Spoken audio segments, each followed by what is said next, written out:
कि ये जो लोकल और इंटरनेशनल की जो ब्रांड की जो लड़ाई है ना, इसको हम दो भागों में बांट सकते हैं। एक तो हमारा ऑब्सेशन कि हमको ब्रांडेड लेना है, हमको इंटरनेशनल लेना है, लोकल चीज़ें नहीं लेनी है, लोकल के प्रति एक एहसास कमतरी, एक इन्फीरियरिटी कॉम्प्लेक्स है, उसको तो बदला जा सकता है। लेकिन उस लिमिटेशन को कैसे चैलेंज किया जाएगा जो या तो हमारी लोकल कंपनियां प्रोवाइड ही नहीं करती हैं, या करती हैं तो उस क्वालिटी का नहीं करती हैं जिस क्वालिटी का लोगों को चाहिए, भले ही 2 पैसा ज़्यादा खर्च करना पड़ जाए। भंडारी साहब,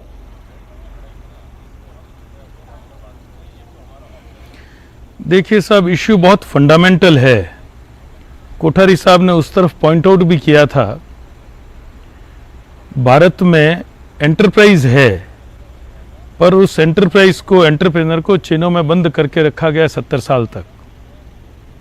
उसकी जो एंथुसियाज्म है, उसकी जो एबिलिटी है, उसका प्रस्फुटन अभी तक हुआ नहीं है।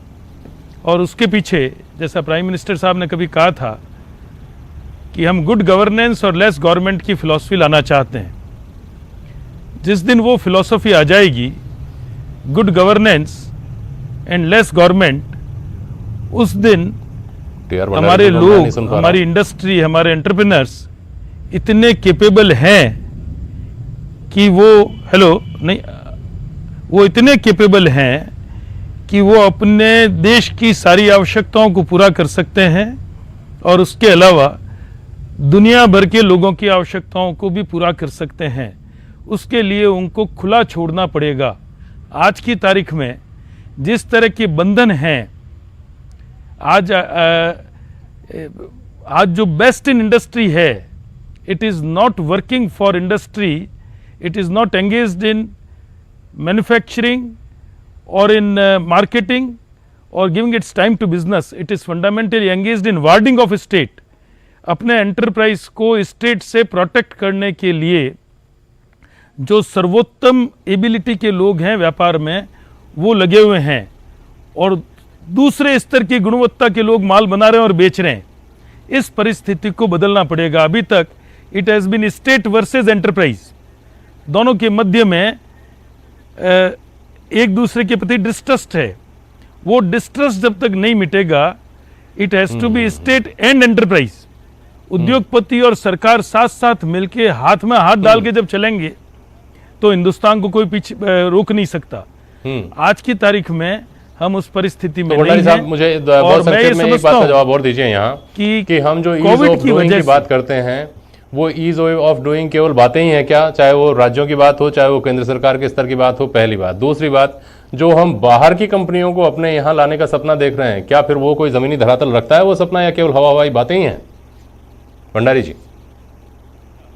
वो मेरे हिसाब से शुरुआत है और ये एक वर्क इन प्रोग्रेस है। ये रेगुलर चलता रहेगा तो ही हम आगे बढ़ पाएंगे। अभी मैं सीईए का, चीफ इकोनॉमिक एडवाइजर का इंटरव्यू देख रहा था, तो उन्होंने लेबर लॉ रिफॉर्म्स की जी पूरी बात की, और लेबर लॉ रिफॉर्म्स की जो बात की है, ये डे बिफोर यस्टरडे हो जाना चाहिए था, पर today is not too late. उन्होंने ये कहा कि 10% लेबर एरिस्टोक्रेसी की वजह से 90% लोग सफर कर रहे हैं। मैं इस मौके पर कुछ सुझाव देना चाहूंगा। 3 लाख करोड़ जो रुपए दिए जा रहे हैं एमएसएमईज के लिए, वो तरलता के लिहाज से काफी सपोर्ट करेंगे, पर इनमें कुछ एक चीजें और बहुत आवश्यक हैं।